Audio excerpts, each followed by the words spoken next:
Assalamualaikum teman-teman, perkenalkan nama saya Devi. Sebelum kita lanjut pasti harus semangat dong. Materi hari ini tentang struktur bumi dan perkembangannya. Terlebih dahulu saya jelaskan tujuan pembelajaran ya.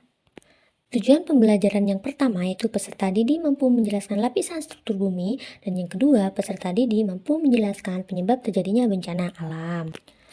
Perubahan pada bentang alam diakibatkan oleh tenaga pembentuk bumi atau yang disebut juga tenaga geologi. Tenaga ini dibagi menjadi dua macam, yaitu tenaga eksogen dan tenaga endogen. Nah, bisa dilihat ya teman-teman untuk gambar dari lapisan struktur bumi, yaitu ada inti bumi dalam, inti bumi luar, selimut bumi, dan juga kerak bumi. Nah, selanjutnya apa aja sih struktur bumi?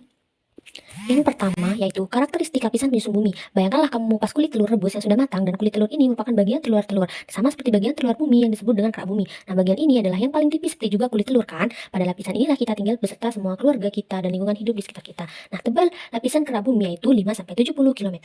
Dan yang kedua yaitu kerak bumi. Bagian terluar merupakan lapisan yang paling tipis dibandingkan lapisan lainnya. Ada dua macam nih lapisan kerak bumi. Yang pertama kerak benua yang terdapat di daratan, dan kerak samudra yang merupakan dasar laut. Ketebalan kerak benua sendiri antara 30-70 km, sedangkan kerak samudra 6-11 km. Yang ketiga yaitu mantel bumi. Lapisan ini merupakan lapisan yang paling tebal yaitu 2.900 km dan paling berat di antara lapisan lainnya. Sebenarnya mantel bumi juga terdiri dari dua lapisan seperti inti bumi, yaitu lapisan mantel luar dan mantel bawah atau dalam. Nah, lapisan mantel luar lebih tipis yaitu hanya sekitar 35 sampai 410 km, sedangkan lapisan mantel dalam yaitu 410 sampai 2.900 km.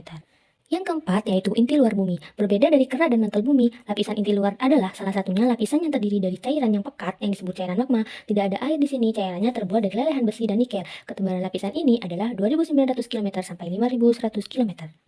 Yang kelima yaitu inti dalam bumi. Lapisan inti dalam memiliki suhu tertinggi yaitu antara 5.000 sampai 7.000 Celcius. Ketebalannya antara 5.100 sampai 6.400 km. Selain kandungan besi dan nikel, di inti dalam juga terdapat belerang, karbon dan oksigen, serta silikon dan kalium dalam jumlah yang sedikit. Nah, selanjutnya apa sih penyebab dari gempa bumi? Mengapa lempeng dapat bergerak? Arus konveksi yang terjadi pada lapisan bumi, panas yang disebabkan oleh inti bumi menyebabkan magma naik menuju kerak bumi.